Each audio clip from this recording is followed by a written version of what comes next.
Buen día, nosotros somos estudiantes de medicina de la Universidad del Tolima y el día de hoy les vamos a hablar de morbilidad materna extrema. La Organización Mundial de la Salud definió la morbilidad materna extrema como un estado en el cual la mujer casi muere, pero sobrevivió a una complicación que se presentó durante el embarazo, el parto o el puerperio. Por otro lado, la Federación Latinoamericana de Obstetricia y Ginecología la definió como una complicación que se puede presentar durante el embarazo, el parto o el puerperio que pone en riesgo la vida de la mujer y que necesita atención inmediata. En cuanto a la epidemiología, cada día mueren más de 830 mujeres por problemas relacionados con el parto, el embarazo y el puerperio. Cabe resaltar que el riesgo aumenta 36 veces más cuando los problemas se presentan en países en vías de desarrollo. La prevalencia está más o menos en un 0,04% a un 10%. Además, cada año mueren 585.000 mujeres por complicaciones durante la gestación, el parto y el puerperio.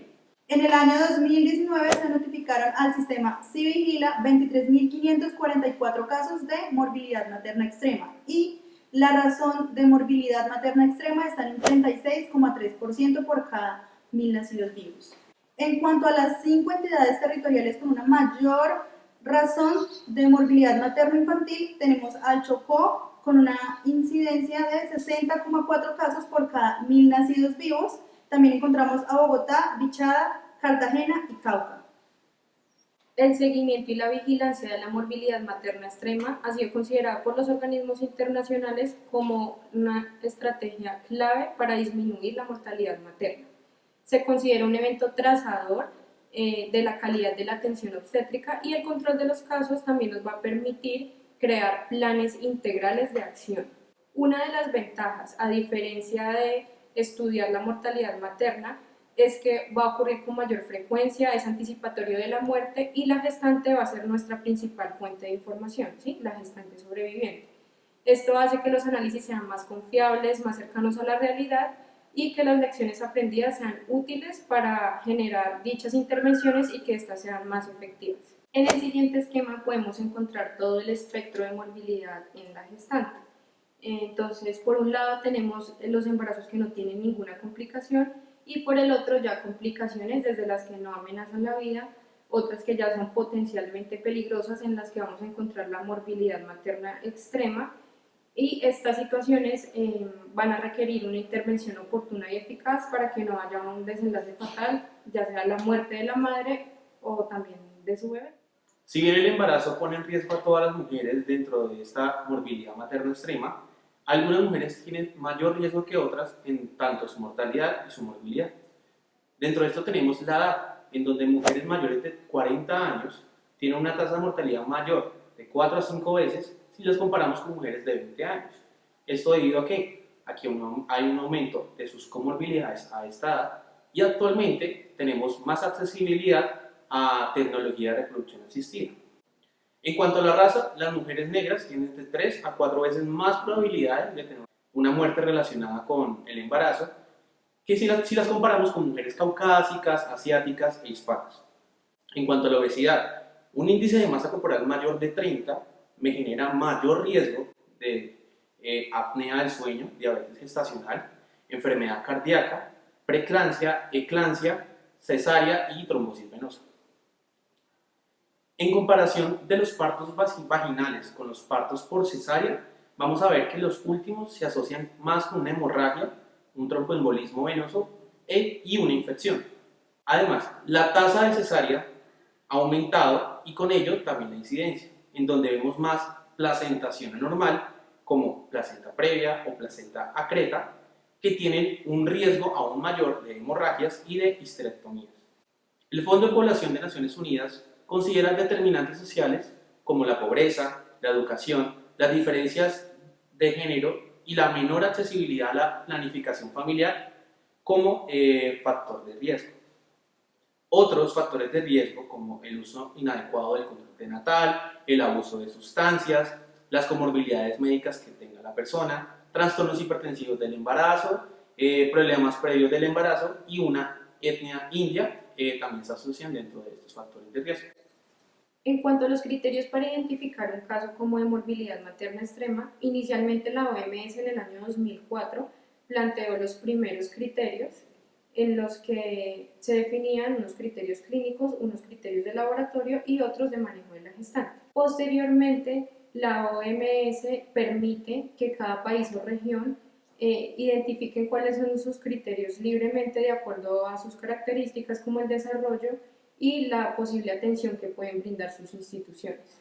En el año 2007, la Federación Latinoamericana de Obstetricia y Ginecología se reúne en Bolivia y consensuan como criterios de inclusión los siguientes y también deciden utilizar algunos criterios de laboratorio para el diagnóstico de falla orgánica. Ante esta falta de consenso, en el año 2016 la OPS decide realizar una investigación en América Latina para ver cuáles criterios tenían un mayor valor predictivo, entre los que encontraron ciertos parámetros clínicos como la alteración del estado de conciencia, también criterios como la oliguria y las convulsiones.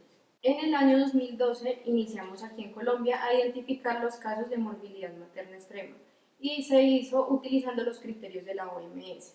Posteriormente, en el 2015, estos criterios se modifican, pero se encontró que había una sobreestimación de la prevalencia de estos casos, por lo que en el 2017 se renueva nuevamente y es los que usamos actualmente.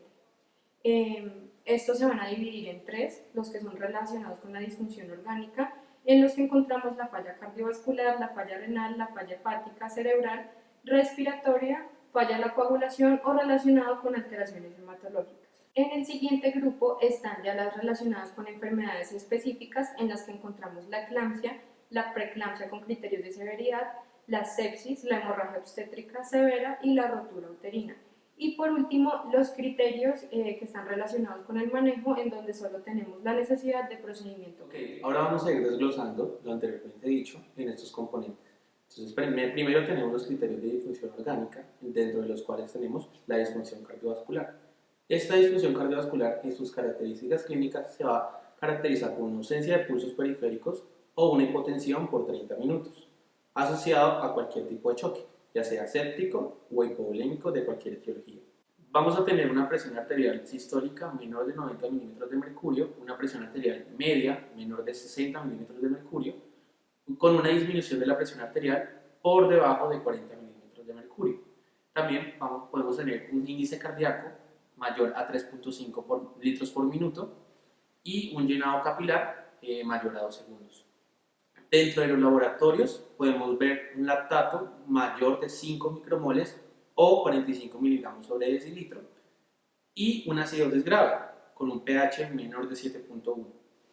¿Qué manejo le vamos a dar? Entonces podemos iniciar un soporte inotrópico, vasopresor y o vasodilatador. En la disfunción renal, las características clínicas las vamos a ver marcadas por un deterioro agudo de la función renal con una oliguria de menor de 0.5 cc kilogramo hora que no responde al reemplazo de líquidos ni a los diuréticos endovenosos. En el laboratorio vamos a ver una creatinina mayor o igual a 300 micromoles por mililitro o 3.5 miligramos por decilitro. El manejo de esto, ¿cómo va a ser? En caso de insuficiencia renal aguda, pues tendríamos que llevar al paciente a diálisis. Dentro de la disfunción hepática vamos a ver unas alteraciones documentadas con ictericia en piel y escleras, cruzando con epigastralgia y dolor en hipocondrio derecho. También vamos a ver una ictericia en presencia de preeclampsia. Los laboratorios van a hacer una hiperbilirrubinemia aguda grave, con una bilirrubina mayor de 100 micromoles. También vamos a ver una elevación de las transaminasas, el aspartato y el alanino mayor de 70 unidades litro y una hiperglicemia mayor de 240 miligramos sobre decilitro.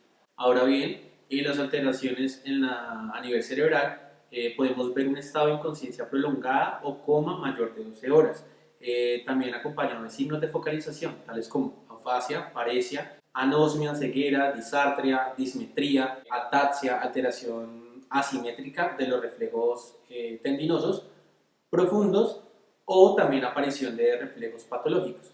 También podemos ver convulsiones incontrolables en el paciente y podemos llegar a una parálisis generalizada. En cuanto a la disfunción orgánica, también tenemos la disfunción respiratoria. Entonces, ¿qué podemos encontrar? Cianosis una taquipnea con más de 40 respiraciones por minuto, una bradipnea con menos de 6 respiraciones por minuto o una respiración agitada.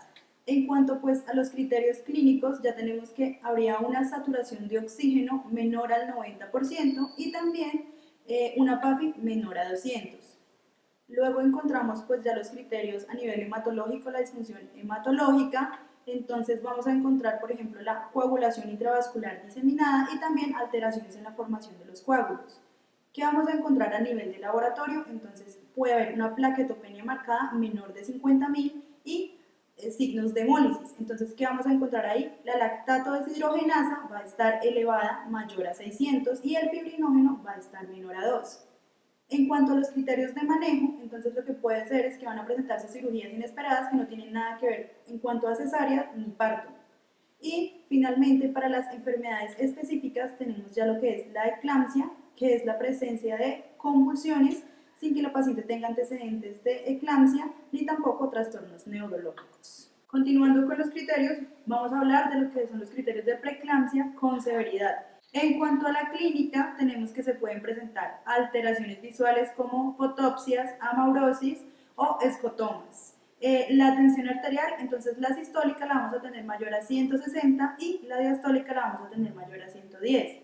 También se pueden presentar dolores de cabeza y se va a presentar una oliguria marcada que es menor a 0,5 cc kg por hora durante 6 horas. En cuanto a los laboratorios clínicos, entonces vamos a tener que hay una plaquetopenia con plaquetas menor a 50.000 y se va a presentar una creatinina mayor a 3,5 miligramos por decilitro. Otro criterio muy importante es la sepsis o infección sistémica severa. Entonces vamos a utilizar la escala del Quit-SOFA para medir la sospecha de una posible sepsis. En la escala del Quit-SOFA vamos a evaluar 3 cosas muy importantes. Entonces, en primera instancia está la presión arterial sistólica, que debe estar menor o igual a 100 milímetros de mercurio. Luego tenemos la frecuencia respiratoria, que va a ser mayor a 22 respiraciones por minuto. Y tenemos la escala de Glasgow, que me mide el nivel de conciencia y estaría menor a 13. Entonces, con 2 ítems que tengamos de estos positivos, podríamos sospechar de una sepsis. Después de realizar el Quit-SOFA, vamos a pasar a realizar la escala de SOFA. Entonces, esta escala consta de la PAFI, la creatinina, el valor de la presión arterial media, las plaquetas y también pues me mide el estado de conciencia con la escala de Glasgow. Entonces, el tratamiento que vamos a dar para sepsis es primero administración de líquidos, luego antibióticos de amplio espectro. Después vamos a evaluar la presión arterial media para saber si hay que suministrar vasoactivos y finalmente pues la evolución del paciente. Finalmente tenemos lo relacionado con enfermedad específica. Dentro de ellas, hemorragia obstétrica severa, la cual va a tener características clínicas de pérdida de sangre de origen obstétrico mayor de 25% de la volemia o también pérdida mayor de 1000 mililitros o más de esta. También vamos a ver la presencia de cambios hemodinámicos, como una presión arterial menor de 90-60, que nos va a sugerir una falla cardiovascular. Vamos a tener también un índice de choque mayor o igual a 0,9 y posiblemente una coagulación intravascular diseminada, que va a también sugerir una falla hematológica, una falla en la coagulación, sumado a la falla cardiovascular. ¿Cómo nos vamos a dar cuenta? En los laboratorios vamos a ver una caída del hematocrito mayor de 10 puntos.